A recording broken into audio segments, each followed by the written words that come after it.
धार्मिक ग्रंथों का महत्व किसी भी धर्म और समाज के लिए अत्यधिक होता है। ये ग्रंथ न केवल आध्यात्मिक और धार्मिक मार्गदर्शन प्रदान करते हैं, बल्कि समाज, नैतिकता और व्यक्तिगत जीवन के नियमों का भी निर्धारण करते हैं।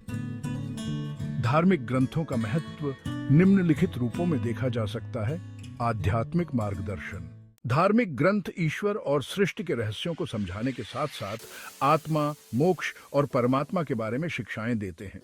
ये ग्रंथ व्यक्ति को आध्यात्मिक रूप से विकसित होने का मार्ग बताते हैं, जैसे भगवद गीता, बाइबल, कुरान और गुरु ग्रंथ साहिब आदि। नैतिकता और धर्म। इन ग्रंथों में नैतिक आचरण, धर्म और कर्तव्यों का उल्लेख होता है।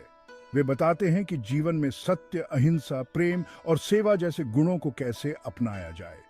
उदाहरण के लिए रामायण और महाभारत जैसे ग्रंथ जीवन में नैतिकता और धर्म का पालन करने का आदर्श प्रस्तुत करते हैं। संस्कृति और परंपरा का संरक्षण। धार्मिक ग्रंथ उस धर्म और समाज की सांस्कृतिक धरोहर होते हैं। वे सामाजिक रीति रिवाजों, संस्कारों और परंपराओं का वर्णन करते हैं और उन्हें पीढ़ी दर पीढ़ी आगे बढ़ाते हैं।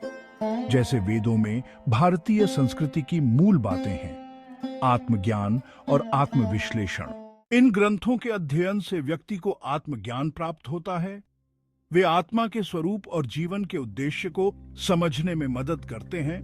उपनिषद जैसे ग्रंथ इस दिशा में प्रमुख भूमिका निभाते हैं। धार्मिक ग्रंथ समाज में शांति और सौहार्द बनाए रखने की शिक्षा देते हैं। वे सामूहिकता, समानता और सहयोग की भावना को प्रोत्साहित करते हैं। जैसे कुरान और बाइबल में न्याय और करुणा की शिक्षा दी गई है। धर्म ग्रंथों में प्रायः महापुरुषों, अवतारों और संतों के जीवन की कथाएं होती हैं, जो एक आदर्श प्रस्तुत करती हैं। राम, कृष्ण, यीशु मसीह और मोहम्मद साहब जैसे महापुरुषों की कथाएं व्यक्ति को प्रेरणा और दिशा देती हैं। प्राचीन समय में धार्मिक ग्रंथ ही समाज के कानून और नियमों का आधार होते थे। इनसे समाज की व्यवस्थाओं को चलाने के लिए मार्गदर्शन मिलता था। जैसे मनुस्मृति और हदीस में सामाजिक आचरण के नियम मिलते हैं। धार्मिक ग्रंथ किसी भी व्यक्ति के जीवन को दिशा देने और उसके चरित्र को निखारने का काम करते हैं। ये ग्रंथ समाज के लिए अनमोल धरोहर होते हैं, जिनसे न केवल धार्मिक और आध्यात्मिक ज्ञान प्राप्त होता है, बल्कि जीवन को सफल और सार्थक बनाने की शिक्षा भी मिलती है।